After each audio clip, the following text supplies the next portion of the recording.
नमस्कार विद्यार्थी मित्रांनो, फालतूच्या गोष्टी या चॅनलमध्ये आपल्या सर्वांचं स्वागत आहे। तर आज व्हिडिओ बनवण्याचं कारण हेच होते की मित्रांनो, आता एक आपल्या अहिल्यानगर डीसीसी बँकेचं जे आहे ना, ती पात्रता यादी उमेदवार जे पात्र झालेले आहेत ती यादी टाकलेली आहे। तर त्या यादी संदर्भात विद्यार्थी मित्रांना संभ्रम होऊ नये म्हणून ते आपण जस्ट व्हिडिओ बनवण्यात आलेला आहे आणि त्यांना अवेलेबल होईल लवकर न होईल त्या उद्देशाने आपण टेलिग्राम चॅनलवरती आपली यादी पण टाकलेली आहे। प्रत्येकाने आपलं नाव चेक करून घ्या, सहसा कोणाचं नाव रिजेक्ट झालेलं नाही आहे त्यात, ते फक्त एक चाळणी असते पात्रतेनुसार ज्यांची पात्रता बसत नाही किंवा फॉर्म भरताना काही चुका झाल्या असतील बरं का। जरी काय झालं असेल तर पॅनिक होऊ नका, काय त्यांना आक्षेप घेण्याची तारीख दिलेली आहे बघा, 7/10/2024 पर्यंत तुम्ही त्याच्यावर आक्षेप घेऊ शकता। ओके, आणि बाकी तुम्हाला सिलेबस वगैरे ते बाकी सगळ्या गोष्टी तर आपल्या चॅनलवर सांगितलेलंच आहे, त्या अनुषंगाने आपले चालूच आहेत, सिरीज चालूच आहेत। जे कोणी विद्यार्थी मित्र चॅनलवर नवीन असतील त्यांनी जॉईन करून घ्या, सबस्क्राईब करून घ्या, जेणेकरून तुम्हाला लेटेस्ट सगळ्या गोष्टी अहिल्यानगर डीसीसी बँक अहमदनगर जिल्हा मध्यवर्ती सहकारी बँकेसंदर्भात तुम्हाला सर्व गोष्टी वेळेवर भेटतील। ओके, आणि टेलिग्राम चॅनल जॉईन करून ठेवा, जेणेकरून तुम्हाला सगळ्या गोष्टी तुमच्या एक्झाम रिलेटेड नोट्स बाकीच्या गोष्टी ह्या सगळ्या तुम्हाला कळतच असतात, मी काही सांगायची गरज नाही।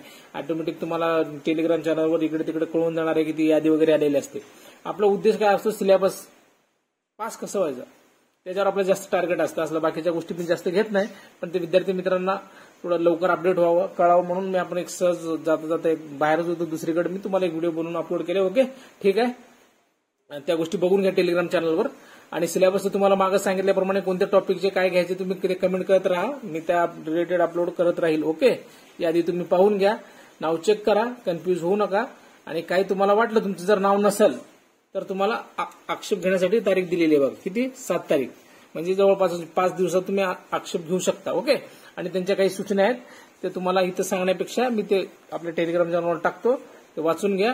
आणि महत्वाचं त्यांनी त्या टिपमध्ये दिलेलं आहे की तुम्ही जे फॉर्म भरलेला आहे ना, ते फॉर्म तुमच्याकडे राहू द्या, गाळ होऊ देऊ नका, आणि जी आपण फी भरलेली पावती आहे ती कंपल्सरी सोबत ठेवा। या 2 गोष्टी तर महत्वाच्या आहेत।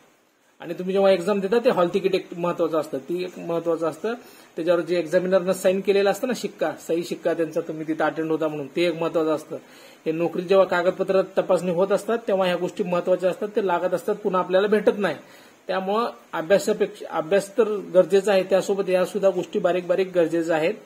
ओके, भरपूर विद्यार्थ्यांच्या अनुभवातून या गोष्टी आपल्याला कळालेल्या आहेत की ते किती महत्वाच्या आहेत, आणि ते सांगत असतात तेव्हा आपण निष्काळजी करत असतो। ओके, ठीक आहे, अजून तुम्हाला लेटेस्ट काय मी सगळं डिटेल बघून अपडेट देतो, तत्पूर्वी तुम्ही ते यादी बघून घ्या। ओके, भेटूया पुढच्या व्हिडिओमध्ये, धन्यवाद।